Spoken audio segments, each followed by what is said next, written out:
बुरा समय भी कुछ सिखा करके ही जाता है। आज पूरा विश्व कोरोना महामारी से त्रस्त है। मानव इतिहास में शायद प्रथम बार ना दिखने वाले शत्रु वायरस से मानव अपने ही घरों में कैद हो चला है। बड़े बड़े देश भी इस वायरस के आगे लाचार होने लगे हैं।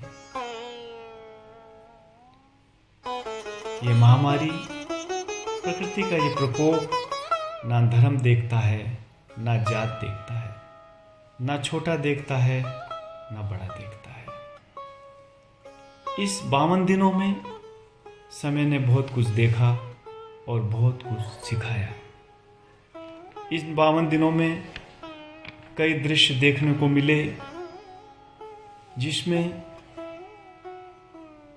कईयों को जिंदगी हारते हुए देखा, कईयों को जिंदगी की जंग जीतते देखा, तो कई परोपकारियों को जिंदगी जिताते देखा।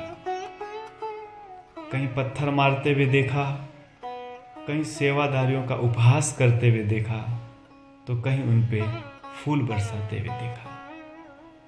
कहीं दानदाताओं को तिजोरी खोलते देखा, कहीं भूख से घबराए बच्चों को उठाकर गोद में सफर करते देखा, कहीं 20 सफर में ही चीर निंद्रा में सोते देखा। कहीं जिंदगी को बचाने का सन्नाटा देखा, तो कहीं भयावह भीड़ को देखा। कहीं पर्दे के पीछे अनाम उदार मनाओं को देखा, तो कहीं फोटो खिंचाते हुए मजबूर मानवता का उपहास करते देखा। लेकिन धन्य है वो मानवता के रक्षक, धन्य है वो देवदूत, धन्य है वो चिकित्सक, धन्य है वो सफाई कर्मचारी, धन्य है वो पुलिस प्रशासन जो मानव और काल के बीच मजबूत दीवार बनकर खड़े रहे। हालांकि सैकड़ों देवदूत मानवों को बचाते बचाते स्वयं ही खो गए। बिना थके, बिना रुके, रात दिन इन देवदूतों ने मानवों को विनाश से रोके रखा। यही असली अभिनेता हैं, यही योद्धा हैं। पूरी मानवता इनकी ऋणी है। इन्हीं के साथ इन्हीं को सम्मान करना आप कल्पना भी नहीं कर सकते। यदि ये देवदूत ना होते तो आज बिना युद्ध ही इस पूरी दुनिया में कितना विनाश का तांडव होता। हम सभी इन दिनों के साक्षी हैं और इस समय हमें आत्मचिंतन करना होगा। मानव चाहे तो धरती को स्वर्ग बना सकता है और मानव चाहे तो विनाश कर सकता है। आज मानव अपने अहंकार में, पद प्रतिष्ठाओं के लोभ में, धन कमाने के लालच में दौड़ रहा है। प्रकृति का दोहन कर रहा है, प्रकृति का नाश कर रहा है, वृक्षों को, पहाड़ों को काट छांट रहा है, धरती को खोद रहा है। अपने ही विनाश का कारण मनुष्य खुद बन रहा है। आखिर ये प्रकृति कब तक हमारे इस कृत्य को सहन करेगी?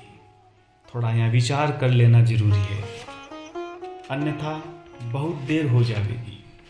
और ये यदि प्रकृति का रूठना ईश्वर को स्वीकार नहीं है, इसका प्रमाण है ईश्वर के घर भी आज बंद हो गए हैं। और यदि ईश्वर के द्वार ही बंद हो जाएं तो जान लेना मानवता का मंगल नहीं हो सकता। ईश्वर ने हमें जीवन के लिए जो आवश्यक था सभी दिया। रहने को धरती, प्रकाश, हवाएं, जल, फल फूल, अन्न, और बिना किसी कीमत के, बिना किसी मोल के, बिना किसी प्राप्ति के। किंतु हमने अपने सुखों की चाह में ईश्वर की कृति को, धरती को प्रदूषित कर दिया और इस प्रदूषण का असर हमारे मनों पर भी पड़ने लगा। और मानसिक प्रदूषण बढ़ने से संस्कार और अच्छाइयों की होली जलने लगी है। अपनी अंतर्हीन अपनी इच्छाओं की पूर्ति के लिए मानव कुछ भी करने को राजी हो चला। आज अपने सुख की खोज में अपने माता पिता को छोड़ परदेश चला गया। धन व सुख की भूख में वो धर्म व अधर्म के भेद को भूल गया। बेजुबान पशुओं का आहार करने लगा। आज प्रकृति का चक्र घूमा कि पूरी दुनिया से लोग वापस अपने घरों पर आ गए। ये समय हमें बहुत कुछ सिखा रहा है कि मूल को मत छोड़ना, अन्यथा ना यहाँ के रहोगे ना वहाँ के रहोगे। आज इस महामारी से बचने के लिए कुछ नियम बनाए गए ताकि मानवता बच सके। बार बार हाथ धोना, मुंह पर कपड़ा बांधना, घर में रहना और दूरी बना करके रखना। ये नियम आज बने ऐसा नहीं है। हमारे मनुष्यों ने, महापुरुषों ने, दिव्य आत्माओं ने ये नियम तो पहले ही बना दिए थे। बार बार हाथ धोने का अर्थ है जब जब भी बुराई के पास पहुंचो, बार बार उस बुराई से बचो और अपने हाथ धोते रहो। मुंह पर कपड़ा बांधने का अर्थ यही है कि अपनी प्रशंसा, अपनी बड़ाई अपने मुंह से मत करो। घर में रहने का भी यही अर्थ है कि अपनी लक्ष्मण रेखा का निर्वाह करो। मूल में रहो, स्वयं में रहो, बेकार बाहर मत घूमो। तुम्हारा ईश्वर तुम में रहता है। दूरी बना करके रखो, अर्थात बुराइयों से दूरी होनी चाहिए। नकारात्मक सोच से दूरी बना के रखो। साथियों, ये बुरा समय भी निकल जाएगा, लेकिन ये सीखा गया वो जीवन में उतर जाए सदा के लिए, तो फिर मानवता का कल्याण हो जाएगा। ईश्वर पुनः निर्भय जीवन प्रदान करे, पुनः मानवता को सहजता की तरफ ले चले और जीवन को हम आनंद से जी सकें। यही मंगल कामना हम परमात्मा से करते हैं। प्रभु आपकी जय हो, प्रभु आपकी जय हो।